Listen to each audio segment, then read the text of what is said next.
The purple flowers growing outside the kitchen window made Lily smile every morning. She pressed her small hands against the glass and watched them sway in the gentle breeze. These flowers did not exist on Earth. Her father told her that once, back when she was too young to remember the old world. Now, at 6 years old, this was the only home she knew. Dracoris Prime had been good to the humans who settled here 15 years ago. The air smelled clean like after a rainstorm. The soil grew crops without much trouble. The rivers ran clear and cold from the mountains. Rebecca Anderson stood at the stove making breakfast for her daughter. She hummed an old tune while flipping eggs in the pan. Life felt simple here. Safe. David had left before sunrise to work at the mining facility in the Eastern Valley. He would return tonight dirty and tired, but smiling. He always smiled when he came home. The colony had 200 people now, scattered across the valley in small clusters of homes. Everyone knew everyone. Children played together in the fields. Adults shared meals and stories. It reminded Rebecca of old farming communities back on Earth, the kind that existed before cities swallowed everything. But Dracoris Prime had something Earth never did. Dragons. Real dragons. Not the fairy tale kind, but close enough to make any child's imagination explode with joy. They were massive creatures, bigger than the transport ships that brought humans here. Their scales came in colors ranging from deep black to burnished copper to pale silver. Wings that could block out the sun, claws that could tear through solid rock, fire that burned hot enough to melt metal. And they were gentle. At least they were gentle with humans. Nobody understood why at first. The colony's founders expected conflict. They prepared weapons and defenses. Dragons were apex predators after all, intelligent, territorial, and powerful beyond measure. The scientists said dragons had been on this planet for millions of years. They lived in the mountain caves and hunted the large herbivores that roamed the plains. The first meeting happened during the colony's second week. A massive silver dragon landed near the settlement's edge. People panicked. Children screamed. Weapons were raised. But the dragon just sat there watching. Its enormous golden eyes studied the humans with clear intelligence. Then it did something unexpected. It bowed its head slightly and backed away, leaving a dead deer at the settlement's boundary before flying off. A gift. A peace offering. That started everything. Over the years, humans and dragons developed an understanding. Humans stayed out of the deep mountain caves. Dragons avoided damaging human crops or buildings. When humans needed help moving heavy equipment, sometimes dragons would assist, though no one ever quite figured out how they communicated those arrangements. When forest fires threatened the settlement, dragons would create fire breaks with controlled burns. Other alien species thought humans were insane. The Krellians called them the mad mammals who pet monsters. The Felrin refused to trade with any colony that harbored dangerous primitives. But humans did not care. They had found something precious here, something worth protecting. Lily had her own special friend among the dragons. His name was Ash, or at least that was what she called him. He was young by dragon standards, barely 50 years old. His scales were dark gray with hints of blue like storm clouds. He was only about the size of a large house, small for a dragon. Ash had started visiting the Anderson home when Lily was 3 years old. He would land in the field nearby and watch her play. Eventually, Lily started talking to him, then touching his scales, then hugging his massive snout. Rebecca nearly had a heart attack the first time she saw her toddler daughter wrapped around a dragon's face. But Ash never moved, never flinched. He just rumbled deep in his chest, a sound like distant thunder that Lily interpreted as happiness. Maybe she was right. Now 3 years later, Ash visited almost every day. Lily would show him her drawings. She would tell him about her day. She would climb on his back while he stayed perfectly still, patient as stone.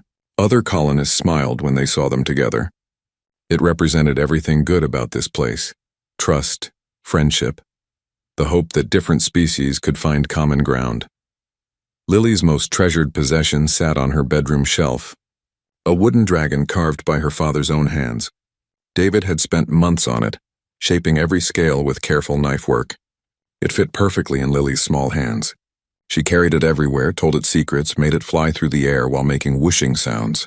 The wooden dragon had a name, too. She called it Guardian. Rebecca plated the eggs and called for her daughter. Lily bounced into the kitchen, still in her pajamas, her brown hair messy from sleep. She clutched Guardian against her chest. The toy never left her side. They ate breakfast together in comfortable silence. Outside, the purple flowers danced. The sun climbed higher, warming the valley. In the mountains, dragons stirred in their caves, beginning their daily routines. Life continued in its peaceful rhythm. Rebecca had no way of knowing this peace would shatter before nightfall. She had no warning that violence was coming to their home. She could not see the Krellian raiding ships already in orbit, scanning the planet's surface with predatory interest. Their commander, Vorgath, studied the settlement locations with cold calculation. Small populations, minimal defenses, easy targets. The Krellians had come for supplies and sport. They had come because they could. They saw a weak colony on a backwater planet and smelled opportunity. The reports about dragons did not concern them. Vorgath's ships carried enough firepower to handle primitive beasts. He had no idea what he was about to unleash. The Krellian dropships cut through the morning sky like falling knives. They made no attempt at stealth. Why would they? This was a tiny human settlement with no military presence, no orbital defenses. No way to call for help before it was too late. 3 ships carried 30 raiders armed with plasma rifles and shock batons, more than enough for the job. Vorgath stood in the lead ship's cargo bay checking his weapon one final time. He was a typical Krellian, tall and lean with gray skin and 4 arms. His species had been raiding frontier colonies for generations. They took what they wanted and left wreckage behind. Sometimes they took prisoners to sell. Sometimes they just took everything and destroyed the settlements completely. It depended on their mood. Today, Vorgath was in a particularly foul mood. His last 3 raids had been disappointments. Poor loot, minimal resources, nothing worth the fuel spent getting there. This human colony better have something valuable, or he would make them pay for wasting his time. The ships landed on the settlement's outskirts just after dawn. David and most of the adult colonists were already gone, working at the mining facility in the Eastern Valley. The timing was perfect. Raiders poured out of the ships and spread through the settlement in organized groups. They kicked indoors and dragged people outside. Families huddled together, terrified and confused. Rebecca heard the shouting before she saw the raiders. She grabbed Lily and tried to run toward the back door, but it exploded inward in a shower of splinters. 3 Krellians stormed inside, weapons raised. Lily screamed and buried her face in her mother's shoulder, still clutching the wooden guardian against her chest. Vorgath entered behind his soldiers, his 4 arms spreading wide in a gesture of mock welcome. He surveyed the modest kitchen with visible disgust. Poor furnishings, simple cooking equipment, no obvious valuables. His mood darkened further. Rebecca held Lily tighter and backed against the wall. She had lived on frontier colonies her whole adult life. She knew what raiders wanted. Compliance kept you alive. Resistance got you killed. So she stayed quiet and waited for orders. Vorgath's eyes settled on the child, more specifically, on the object clutched in the child's arms. He stepped forward and gestured with one hand. The meaning was clear. Give it to me. Rebecca felt Lily's grip tighten on the wooden dragon. The girl loved that toy more than anything. David had spent so much time carving it. But Rebecca knew better than to argue over a piece of wood. She gently tried to pry Lily's fingers open. Lily would not let go. She shook her head and pressed Guardian closer to her body. She was 6 years old. She did not understand raiders or danger or the cold mathematics of survival. She only understood that this was hers, and these strangers had no right to take it. Vorgath's patience evaporated. He reached down with 2 of his hands and yanked the wooden dragon from Lily's grasp. The child cried out in protest. Rebecca tried to step between them, her protective instincts overriding her common sense. That was a mistake. Vorgath backhanded Rebecca across the face with casual brutality. She crumpled to the floor, dazed and bleeding from a split lip. Lily's scream could have shattered glass. It was not just fear. It was grief and rage and helplessness all compressed into one piercing sound that echoed across the valley. The wooden dragon was not valuable. Vorgath could see that immediately. Just carved wood, rough and simple. He turned it over in his hands, disappointed again. Then he snapped it in half out of pure spite and dropped the pieces on the floor. His soldiers laughed. Humans and their primitive attachments to worthless objects. Pathetic. Lily collapsed beside her mother, sobbing uncontrollably. She gathered the broken pieces of Guardian while tears streamed down her face. Rebecca was conscious but struggling to focus. Blood dripped from her mouth onto the kitchen floor. Vorgath ordered his soldiers to search the rest of the house and moved on to the next home, already bored with this one. In the mountains 3 miles away, Ash had been sunning himself on a rocky outcrop. He liked the morning warmth on his scales, but then he heard it. That scream. He knew that voice. He knew that sound. Something was wrong. Very wrong. Ash launched himself into the air without thought. His wings caught the thermal currents and carried him toward the settlement. As he flew, his roar split the morning air. It was not a roar of aggression. It was a call, a summons, a declaration that something terrible was happening and help was needed. Other dragons heard. In caves scattered throughout the mountain range, massive heads lifted. Ancient eyes opened. Young dragons and old dragons, males and females, they all heard Ash's call and understood its meaning. One of their humans was in distress. The small one. The friendly one. The child who brought them joy with her simple presence. 20 dragons took flight within minutes. They came from different parts of the mountain, converging on the valley settlement like a living storm. Their shadows swept across the ground. Their wings created winds that bent trees and scattered dust. The Krellian raiders looked up in confusion. Then fear, then panic. Dragons, real dragons. Not one or two, but a whole swarm. And they were coming fast. Vorgath's smug confidence vanished. He screamed orders at his troops. Open fire, kill the beasts, protect the ships. But his voice cracked with the first taste of real fear he had felt in years. Ash reached the Anderson home first. He landed in the front yard with ground-shaking force, his body positioned directly between the house and the raiders. His lips pulled back to reveal teeth the size of daggers. Fire flickered in his throat. He had never hurt a human, never even thought about it, but these creatures had hurt Lily, had hurt Rebecca. That made them enemies. The other dragons arrived seconds later, landing in a loose circle around the settlement. Krellian weapons fire began immediately. Plasma bolts splashed harmlessly off dragon scales. The raiders might as well have been throwing rocks. Plasma fire lit up the settlement like a deadly light show. The Krellian raiders fired everything they had at the descending dragons. Rifles on full automatic, grenades launched from underslung tubes. Even the ship-mounted cannons swiveled and joined the assault. The noise was deafening. The heat intense. Smoke and fire filled the air. And the dragons barely noticed. Their scales deflected the weapons like water off stone. Centuries of evolution had made them nearly impervious to heat and impact. A few plasma bolts found gaps between scales and drew blood, but these were minor wounds. Annoying at most. The dragons pressed forward with terrifying purpose. Human colonists stumbled out of their homes, drawn by the chaos. They saw the raiders. They saw the dragons. They understood immediately what had happened. Someone had attacked the settlement. Someone had threatened their people. And the dragons had come to defend them. Several colonists started shouting, trying to calm the dragons. They knew these creatures, knew their personalities, knew that dragons could be reasoned with, but they also knew that dragons, once provoked, could be devastating. The colonists did not want death today, not if it could be avoided. Ash ignored the human voices. His focus remained locked on the Krellians near the Anderson home. 3 raiders had taken cover behind a transport vehicle. They fired at him in desperation. Ash breathed a stream of fire that melted their cover into slag. The raiders scrambled away, screaming. Ash could have killed them, could have burned them to ash or crushed them under his claws, but he did not. He just wanted them away from Lily's home. The largest dragon in the swarm was a female the colonists called Grandmother Smoke. She was ancient, over 500 years old.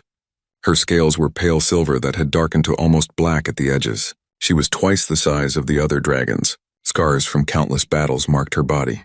She had lived through ice ages and meteor strikes. She had seen species rise and fall. She had wisdom that came from surviving when others did not. Grandmother Smoke landed in the settlement's center, and her presence alone made several raiders drop their weapons. She did not breathe fire or roar. She just watched them with eyes that had seen the birth and death of civilizations. Those eyes conveyed a simple message. You have made a terrible mistake. Vorgath rallied his troops with curses and threats. He was not ready to surrender. Not to animals, not to primitive beasts who should fear advanced weapons. He ordered a concentrated assault on the largest dragon. If they could kill the big one, maybe the others would flee. It was desperate thinking, but desperation was all he had left. 10 raiders focused their fire on Grandmother Smoke. Plasma bolts hammered into her scales. Grenades exploded against her flanks. For a moment through the smoke and fire it looked like they might actually hurt her. Then the smoke cleared. Grandmother Smoke stood untouched. She tilted her head slightly, almost curious. Then she moved. When a creature that large moves with purpose, the ground shakes. Grandmother Smoke closed the distance to the raiders in 3 massive strides.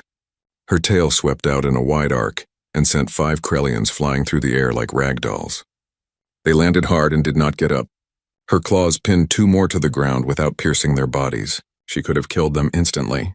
Instead, she held them trapped and roared directly into their faces. The roar was not fire. It was pure sound. Rage and power and warning all compressed into one earth-shaking bellow. The trapped raiders lost control of their bladders. They gibbered in terror. Grandmother Smoke held them for another moment, then released them. They scrambled away on hands and knees, weapons forgotten. The battle, if it could even be called that, lasted less than 10 minutes. Half the raiding party was dead or unconscious. The other half had retreated to their ships, but the dragons had surrounded those too. 3 massive dragons sat on top of the dropships, their weight preventing takeoff. The vessels groaned under the strain, but held. For now.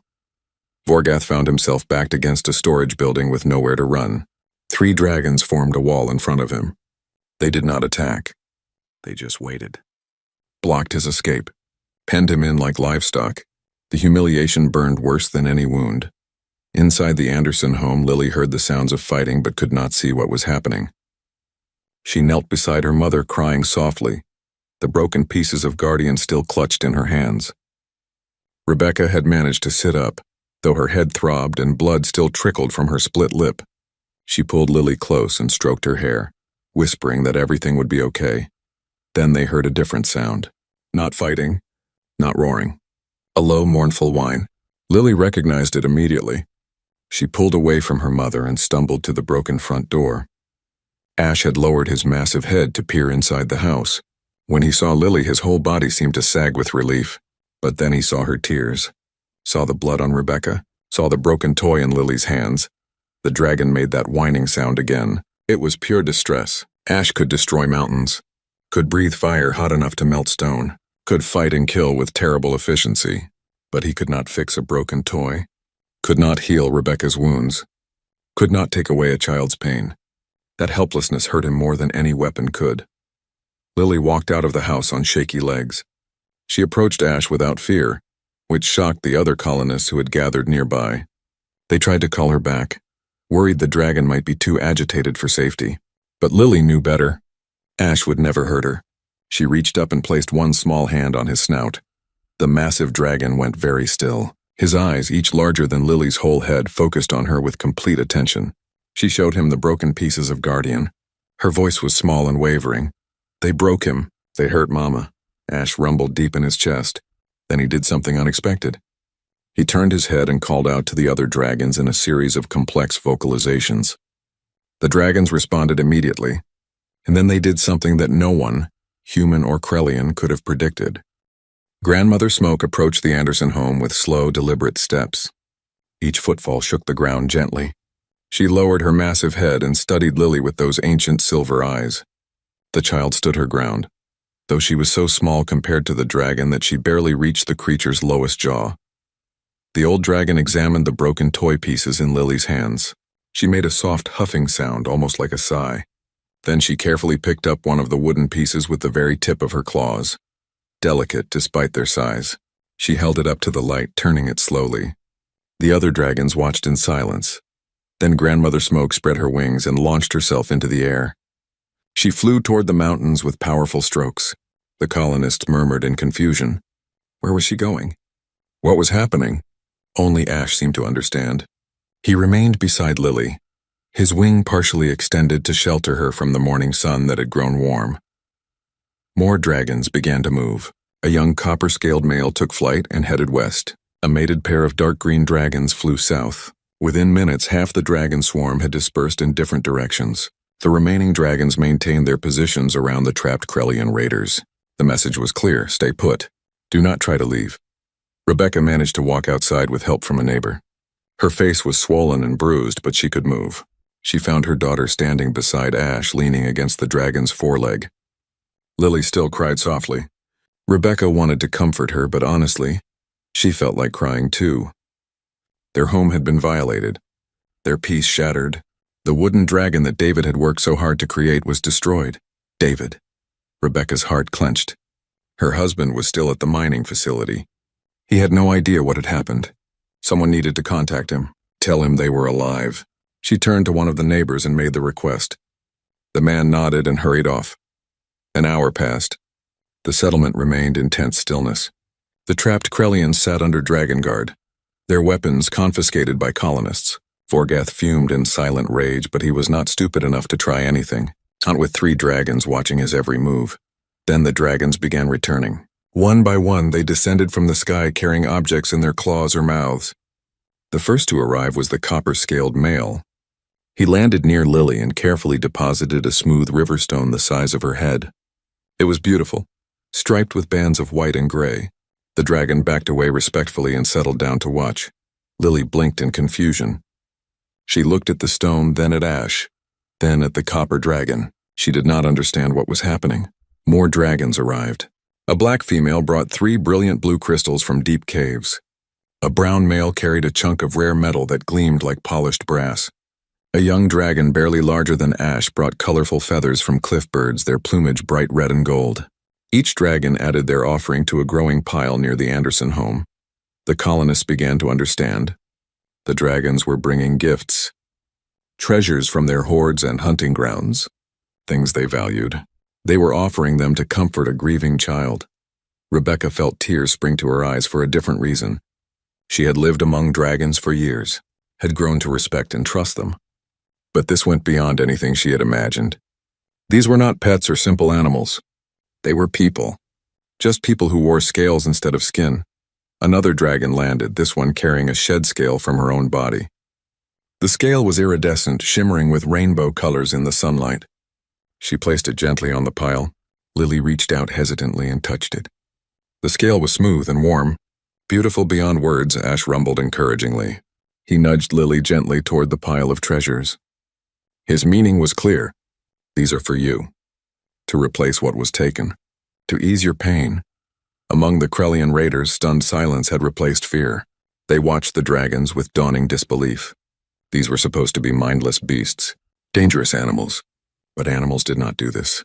Animals did not bring gifts, did not show empathy, did not respond to a child's grief with offerings meant to comfort. One of Vorgath's soldiers, a younger Krellian named Drath, whispered to his commander, "Sir, they are not attacking anymore. They are bringing gifts. I have never seen anything like this." Vorgath said nothing. His worldview was cracking. His species had raided hundreds of settlements across dozens of worlds. They had seen many alien species. Some fought, some surrendered, some begged, but none had ever responded like this. With compassion, with understanding, with deliberate acts of kindness meant to heal emotional wounds rather than inflict physical ones. The pile of dragon offerings grew into a small mountain. Gems and metals and stones and feathers and scales, things of beauty and rarity. Each dragon that contributed would bow their head slightly to Lily before backing away. It was a gesture of respect, of acknowledgement, of shared sorrow. David arrived in a transport vehicle, speeding across the valley with fear in his heart. He had gotten the message. Raiders attacked, Rebecca injured, Lily safe but traumatized. He burst from the vehicle while it was still moving and ran toward his home. What he found made him stop dead. His wife stood bruised but alive. His daughter sat surrounded by dragons and treasures. The raiders who had caused all this sat trapped and defeated. And the dragons, the magnificent dragons, were bringing gifts to his child. David's knees nearly gave out. He stumbled forward and gathered his family in his arms. Lily buried her face in her father's chest and finally let herself sob properly. The kind of crying that comes from deep places, the release of fear and trauma and confusion. David held her and let her cry. Rebecca leaned against him. They stood like that for long minutes while dragons watched with patient understanding. Then Grandmother Smoke returned. The ancient dragon carried something in her massive jaws with extreme care. She landed in front of the Anderson family and slowly opened her mouth. What she placed on the ground made every human present gasp. The carved dragon figure gleamed in the sunlight. It was made from dragon ivory, white as fresh snow with a subtle inner glow. The craftsmanship was extraordinary. Every scale had been etched with delicate precision. The wings were spread in flight, The face held an expression of fierce protection. It was similar in size to the wooden guardian that Vorgath had destroyed, sized perfectly for a child's hands. But this was not carved by human hands. This was dragon work. Grandmother Smoke had created it herself using one of her own shed teeth. Dragons could manipulate objects with surprising precision when they wanted to. Their claws were like multi-purpose tools. Over her long life, Grandmother Smoke had learned to carve. She made art for her own pleasure in the depths of her mountain cave. Now she had created something for a grieving child. Lily stared at the ivory dragon with wide eyes. Her tears had stopped. She looked up at the massive ancient dragon towering above her. Grandmother Smoke lowered her head further, bringing one enormous eye level with the child. There was understanding in that gaze. Kindness. A recognition of shared pain.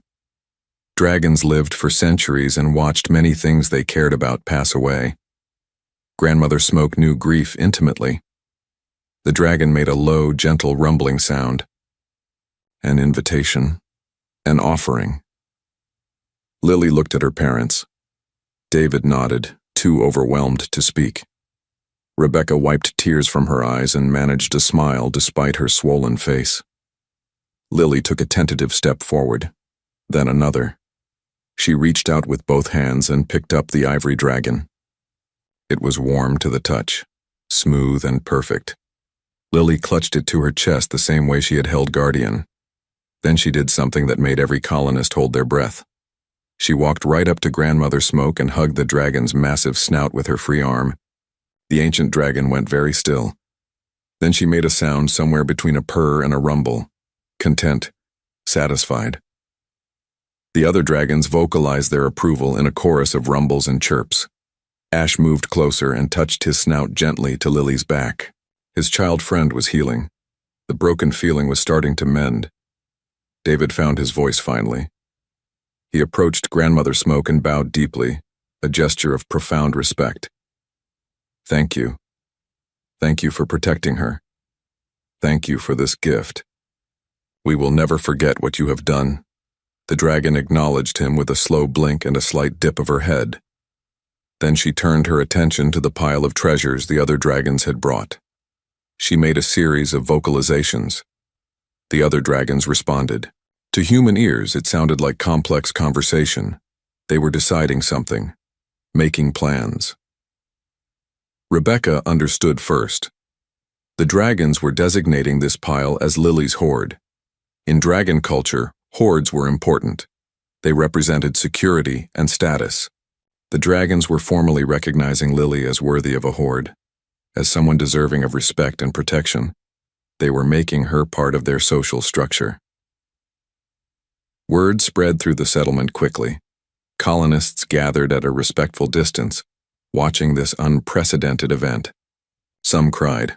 Some smiled. All of them understood they were witnessing something special, something that would be talked about for generations. The day dragons responded to a child's tears with compassion instead of fire. Vorgath watched from his guarded position with a strange expression. The rage had drained away. Now he just looked tired, confused. His soldier Drath sat beside him, equally quiet. They had come here expecting an easy raid. They had found something that challenged everything they thought they knew about the universe. David finally turned his attention to the raiders. His face hardened. He walked toward Vorgath with deliberate steps. The dragons parted to let him through but kept watch. David stopped a few feet from the Krellian commander and stared at him with cold fury. You came to our home.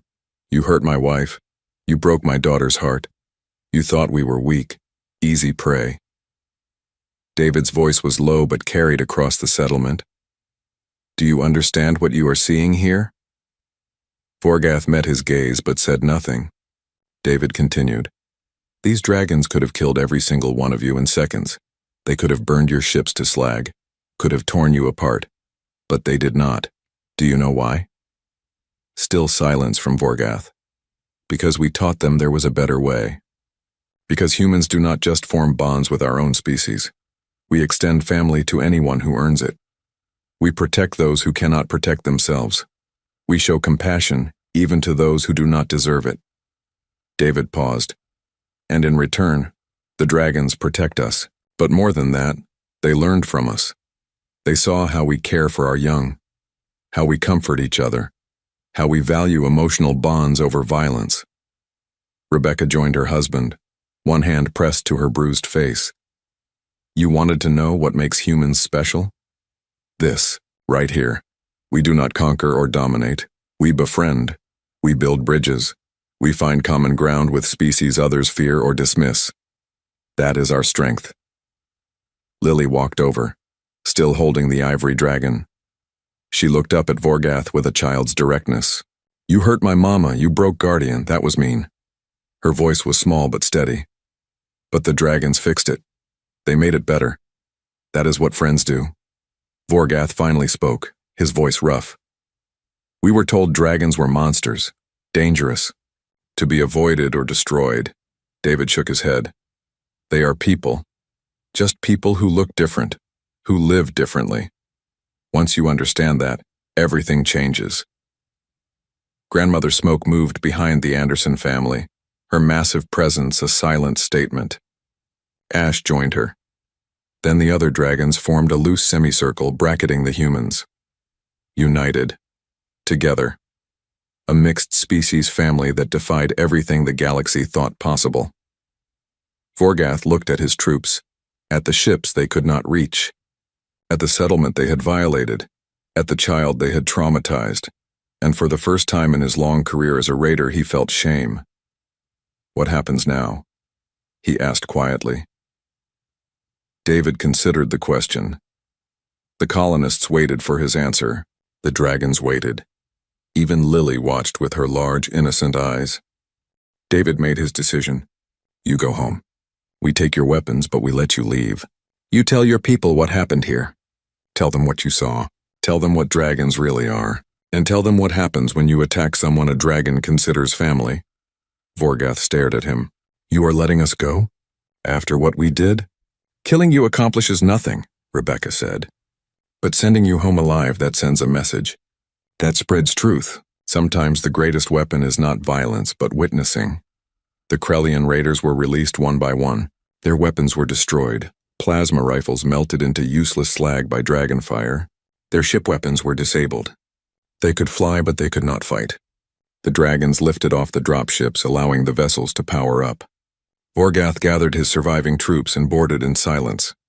Before entering his ship, Vorgath turned back one last time. He looked at Lily, still clutching her ivory dragon. He looked at the bruises on Rebecca's face. He looked at David standing tall and proud despite having every reason to demand revenge. And he looked at the dragons, those magnificent creatures who had responded to cruelty with unexpected grace. I will tell them, Vorgath said. I will tell everyone. The Krellian ships lifted off and disappeared into the sky. The colonists watched them go. Some felt relief. Others felt concern about potential retaliation. David felt confident. Word would spread, and sometimes the right story told to the right people could change everything. Life slowly returned to normal over the following weeks. Rebecca's injuries healed. The damaged homes were repaired. Lily carried her ivory dragon everywhere, though David also repaired the original wooden guardian. She treasured both equally. Ash visited every day without fail. He had appointed himself her permanent protector, a role he took seriously. But the story did not end there. It was just beginning. Vorgath kept his word. Upon returning to Krellian space, he filed a detailed report of the incident. At first, his superiors thought he had lost his mind. Dragons making toys? Bringing gifts? Responding with measured force and mercy? Impossible. But other members of his crew verified every detail. The evidence was undeniable. The report reached the Galactic Council within a month. Representatives from hundreds of species gathered in their massive station, orbiting a neutral star. They reviewed the Dracoris Prime incident with skepticism that slowly transformed into astonishment. The security footage from Krellian ship cameras showed everything. The dragon response, the gifts, the carved ivory dragon, the deliberate restraint. A Felran ambassador stood during the council session, her feathers ruffled with agitation. This changes our entire understanding of dragon intelligence. If they are capable of artistic creation and empathetic response, they meet every criteria for sentient citizenship. We have been classifying them as dangerous fauna for centuries. That classification may have been wrong. The debate lasted for days. Military strategists realized the strategic implications immediately. Humans had somehow formed alliances with one of the galaxy's most powerful species. Dragons were nearly indestructible, could fly and vacuum for short periods, and had natural weapons that rivaled most military hardware, and they protected humans, voluntarily, out of genuine affection and respect. More significantly, the incident revealed something about human nature that other species had underestimated. Humans bonded. They formed connections across species barriers that other civilizations found difficult or impossible to achieve. They saw potential friends where others saw threats or tools.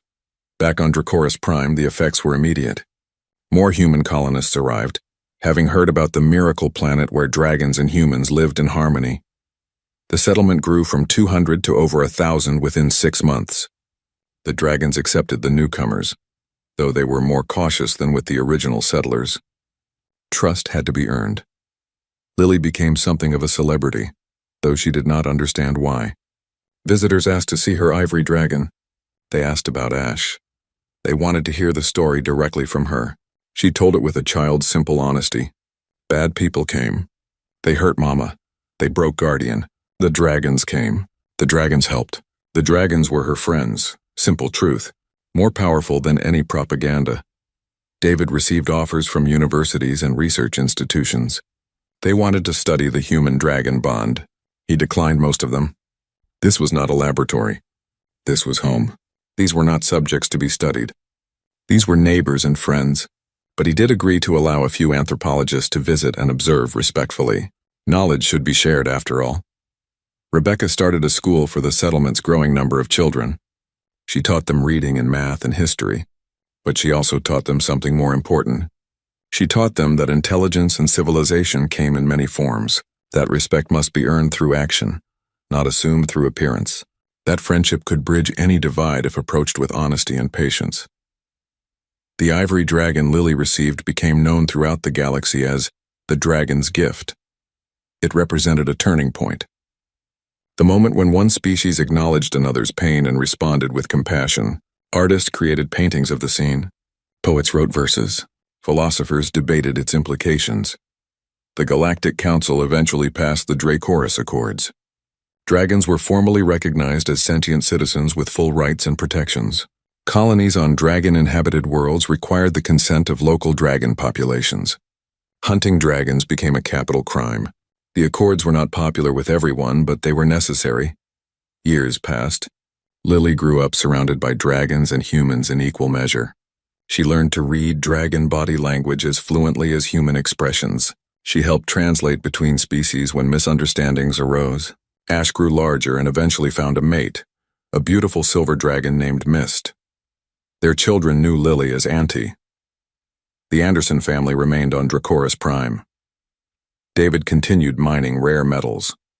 Rebecca continued teaching, and every evening they sat together and watched dragons fly through the sunset. Their home had been violated once by violence, but it had been healed by compassion. That lesson shaped everything that followed. The galaxy learned slowly but surely that humanity's greatest strength was not technology or weapons or cunning.